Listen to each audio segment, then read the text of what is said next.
What's up, everybody? I'm Alex Christoforou with the Duran, and I'm here with Alexander Mercouris, editor-in-chief of the Duran. And today we're going to talk about Italy.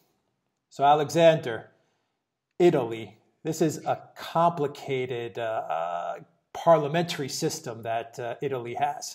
And you recently wrote an article about this on the Duran, where you kind of cleared up what has happened ever since the Italian elections and the difficulties that they're encountering as they try to put together a government, mainly difficulties coming from the pro-EU president. So Alexander, explain to us exactly the intricacies and the weirdness that goes on in the Italian government and why they're having such difficulty putting together a functioning government. Right, well, you said that it's complicated. It is in some ways. In other ways, it's very simple. In March, Italy had elections. Certain parties won those elections decisively. Those were parties which are anti-EU parties. They've previously both said, there's, I should say, two parties that are involved. Both of them have said that they're against the euro. What is complicated and what has made this situation a bit complicated is that one of them, the Northern League, the Lega Norda, is a very right-wing party, and the other, the Five Star Movement, is a very left-wing party. So they agree that they don't like the EU very much, and they both agree that they don't like immigration very much, and they both agree that they don't like the euro and the kind of economic policies that has been imposed on Italy by the EU. They don't agree on much else. Having said that, what they do agree about is quite a lot. And what happened after very complicated negotiations is that they agreed to form a government. And it is a government which has a clear majority in the Italian parliament and which has the support of the Italian people as expressed in those elections. But the president of Italy has done something extraordinary, despite the fact that he is supposed to be an impartial arbitrator, an umpire, if you like, of Italian politics. He's not supposed to meddle in Italian elections and in Italian political processes. He said, I will not accept the finance minister of this government because he is against the euro. And by doing so, he has stopped this government being formed. That has never happened in Italy before. It is an extraordinary step. It is, in my opinion, a revolutionary step. I don't hesitate to call it a coup, and there are other people who are doing so also, including, I should say, writers in places like the Daily Telegraph and other mainstream media. So you're talking about the finance minister, Paolo Savona, and yes. You're talking about the two parties that won the election. One of them is that actually formed the coalition government. One of them is a left-leaning party. I believe it's the Five Star movement right. under former comedian Pepe Grillo, correct? Yeah, absolutely. And the other one is a right-leaning party, which is the Northern League, the Lega Norte. Now, explain to us, Alexander. They managed to approve a prime minister. The two parties, the left and the right party. Why would not being able to have a finance minister lead to a government crisis and perhaps even a fresh round of elections? Well, what does the finance minister have to do with it? Right. The finance minister in Italy, as in many countries, is the person who runs the economy. His formal title in Italy is that he's the Minister of Finances, plural, and economic affairs. In other words, he is the overall person in charge of the economy. If this government, if these two parties had accepted what the Italian president said to them, that you can't have Paolo Savona because he is critical of the euro. You must have someone who supports the euro and who accepts the perspective of the orthodoxies of the Italian EU system, then those parties would not have been able to implement the rest of the economic and social program upon which they were agreed. The finance minister is a key figure in the architecture of this government by preventing them appointing him, by blocking them, by trying to impose someone with his own ideas upon them. He made the creation of this government, the president did, impossible. And so now, as I understand it, they have an interim finance minister, correct? Correct. They have an interim prime minister who is this former IMF official, who is an IMF economist, a person who accepts all the rigid, orthodox views that are now associated so much with the EU system and with the Eurozone. So just to be clear, Alexander, for everyone viewing, they have an interim finance minister now or an interim prime minister? They have an interim prime minister, but he also has charge of the finance ministry, and he's going to form a government, as he calls it, of technocrats. And he's going to rule by decree. He's not going to be accountable to the parliament, where he's hoping to get a vote of confidence, but it is widely expected that he will not do so.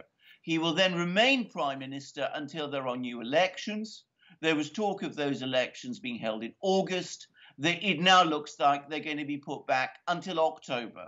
So Italy will have an unelected government in power until October, pursuing the opposite line of policies to the one that the Italian people voted for in the elections which took place in March. Given that the recent elections in Italy were definitely a referendum on, I would say a referendum on migration and the current EU's handling of Italy up to date, what would you expect from the next round of elections, given that they now have this strange coup d'etat, EU coup d'etat that's taken place, and then an interim prime minister that no one has really voted for? Yeah. Well, I think the first thing to say is that there is a huge amount of anger in Italy. I mean, there was already anger around in March when people voted the way they did. Italy has had a terrible 20 years. Ever since it joined the euro, its economy has hardly grown at all. There's been great austerity and great poverty, and things have not gone well. Now they're being told that they can't change that if they vote for a new parties, which will change this policy, they can't have the government that they voted for. So there's going to be huge anger.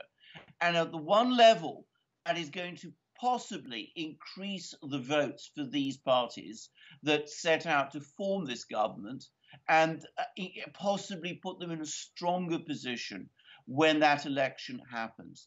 However, you and I, we both know, as a Cypriot and a Greek, that what happens to anybody who stands up against the EU authorities, against the will of Frankfurt and Brussels and Berlin, is that all sorts of huge economic pressures are going to be imposed.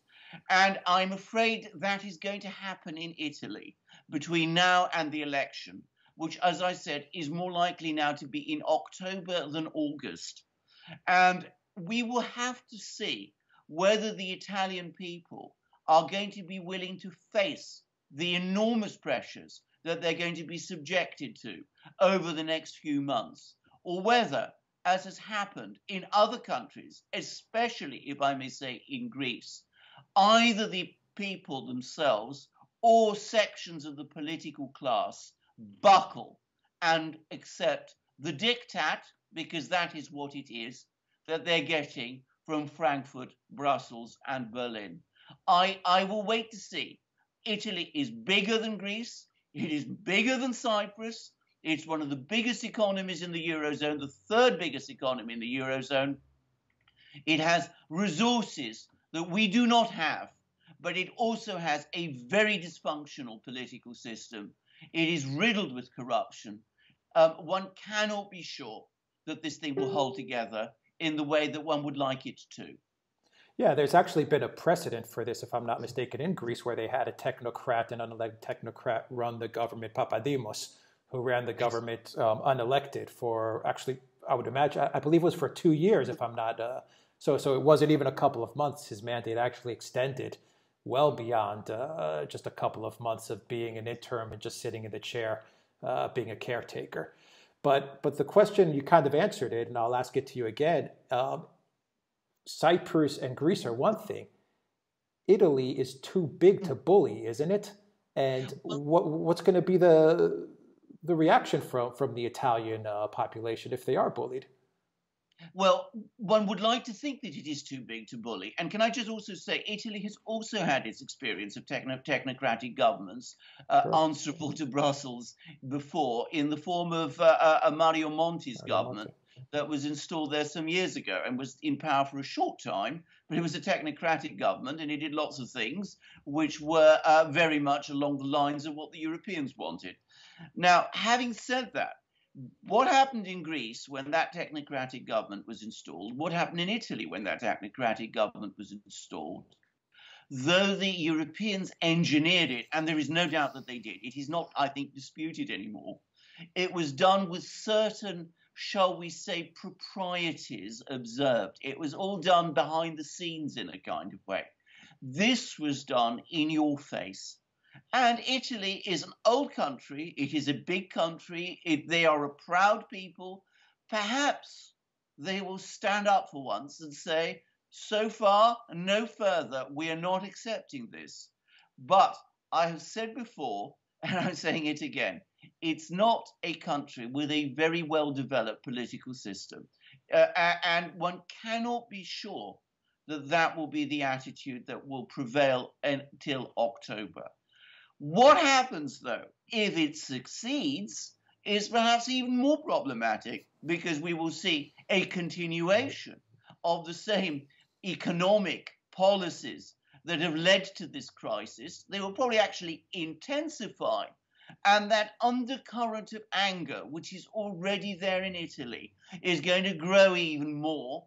And perhaps further down the line, somebody or some group of people are going to emerge who are going to channel it, who might be even more tough and even more forceful than the people who are being pushed aside now.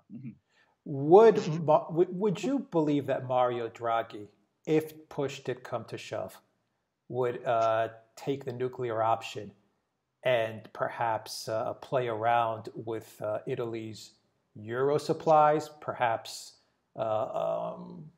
stop supplying euros to Italy, maybe cause a bank run, maybe flex his muscle and cause the ATMs to crash? He did it in Greece.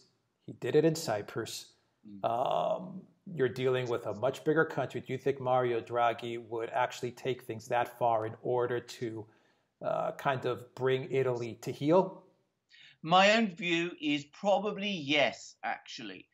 He has a personal interest in this, and of course he's Italian himself, and he is aligned with the pro-EU political establishment that has carried out this coup.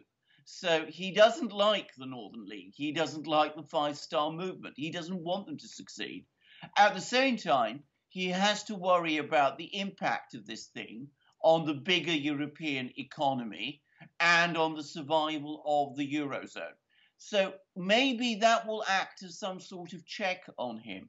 But my own view is that they're going to pull out all the stops between now and whatever elections happen to try and make sure that this coup that they've just carried out sticks, and that whatever government is formed, if it is made up of the same parties, does as it is told, which is what happened in Greece with Syriza, or is replaced by more pro-EU parties like the discredited Democratic Party, which lost the election in Italy in March.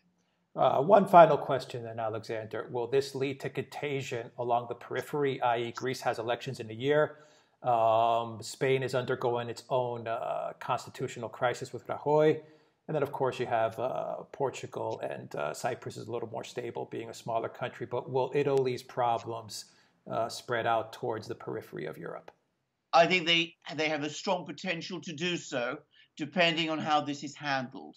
If the crisis in Italy grows, if there is major economic pressure on Italy, which I expect, but if the elections return the same parties to power, perhaps with increased majorities, and they are not prepared to be pushed around, and they stick to their positions, then we will have a major crisis in Europe and in the Eurozone. And all those other countries, Greece, Portugal, Spain, even Cyprus, which have been hammered over the last decade, and which have been without a strong leader, because, as you correctly say, they are small countries. Even Spain, relatively speaking, may be a big country in some respects. Economically, it is not a giant. Politically, it is not central to the European project in the way that Italy is. Maybe then they will find in Italy that leader that they were looking for, and we will see finally that unification of Southern Europe against the domination of the North that has been much talked about. But we will see. The potential is there, but it really depends on what happens in Italy now. This is a story that not many mainstream media channels are reporting on, but it's fascinating to say the least. And just when you think that Europe might have made its way back to stability and growth, you have something like this come up again. I think it just really highlights the flawed inherent structure of what the European Union is. It's almost flawed to the core. So no matter what happens, you're always going to have these issues coming up. I think that's pretty fair to say. I entirely agree with that. I think that's the big lesson to learn from all of this. That they can deal with one problem at a time. They can kick the can down the road, but eventually it will just continue growing. And I mean, they're not kicking a can down the road. They're kicking a boulder up the hill, and eventually that boulder will roll down and crush them. And that's what they're looking at, it seems to me. Yeah, there you go. There you go. Alexander, thank you very much for speaking to us and clearing up what's happening in Italy. We'll be following this story in detail on the Duran. Thank you very much, everybody, for tuning in. Remember to click the subscribe button down below. Also click that notification bell to get notifications on new videos every time we push a new video out. Visit drnshop.com, get yourself a t-shirt, get yourself a retro poster. We have a lot of cool merchandise. Thank you very much. Alexander Mercouris, Editor-in-Chief of the Duran.